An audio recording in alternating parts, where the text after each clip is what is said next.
Hi, my name is Philipp Kristian and I'm extremely passionate about what I call the trust revolution. It's this massive shift in the way we trust, both in terms of our daily lives, but also in terms of our commercial activities. And I wrote a book about this called The Trust Economy, which essentially explains how new digital platforms and intermediaries come into our lives, win over our trust, and essentially change our behavior. That's why, of course, the topic of blockchain comes a lot into my sphere. And people ask, so what is the relevance of blockchain? How do we apply it? And what does it mean, essentially, for the world? So blockchain is a database, but it's also a ledger. Like any accountant would keep a ledger. It's an immutable ledger, which means you can't change it in any normal case. And it's also decentralized, which means everybody who participates in a blockchain application has the same information and the same transaction history. And the beauty of that is, of course, that there is data integrity. If you can't change it, it means you can trace it all the way. And the way that integrity is achieved is that there is a complex set of mathematic algorithms and calculations being run to process each transaction in a decentralized fashion. And the reason that is being done is because it allows essentially for the removal of the centralized trusted intermediary. The reason it's called blockchain is because each of those transactions is grouped into blocks, and those blocks are then basically referencing to each other, so that every block that comes onto the chain references a previous block. And that way, there is a very, very strong sense established that the whole transaction history cannot really be messed with.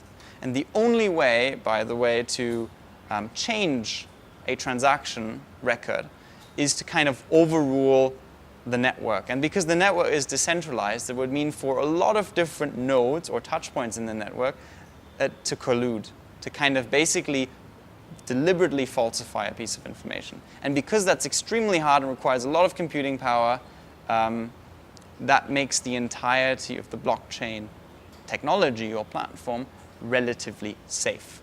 Smart contracts are an application running on top of that. They're essentially a codification of legal agreements into pieces of logic. In case of A, do B. For example, an employment contract, if you show up for work every day, then at the end of the month, you'll get your salary. Every contract is like that, and it basically means that the contract is becoming a piece of software. And if a condition A is being met, then B is being automatically executed. That is the beauty of the smart contract. It means that there is no discussion as to whether the contract should be executed, but if the condition is met, it will be executed, which is brilliant if you look at high-value transactions, and title transfers for property are a great example.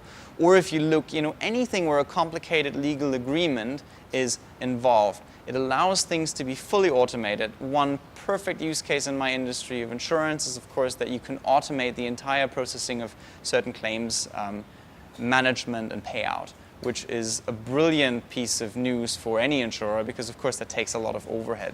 So if you look at any industry nowadays, is actually in the business of trust. It builds trust in something, in some form of intermediary, in some form of platform, in some form of forum, which means technology that enables or facilitates the building of trust or makes the whole process easier and leaner is obviously applicable to everybody. But specifically, it works very well for industries in which trust is paramount, such as financial services. Insurance being the one that I just mentioned, but there's all sorts of other applications in which blockchain, even today, is already making strides and making headway into the industry. Now, if you look at any sort of legal agreements, again, there is a perfect application. So the legal industry will have an application too. Accounting, of course, will have an application. Like professional services will have an application. So the application scope is broad, but the point is just whether or not in the particular use case that you're considering, the intermediation and the creation of trust is costing you a lot of money. If you're looking at wire transfers between you and maybe your cousin on the other side of the world, that's costing you a lot of money to do because banks charge a tax, so to speak, for the intermediary.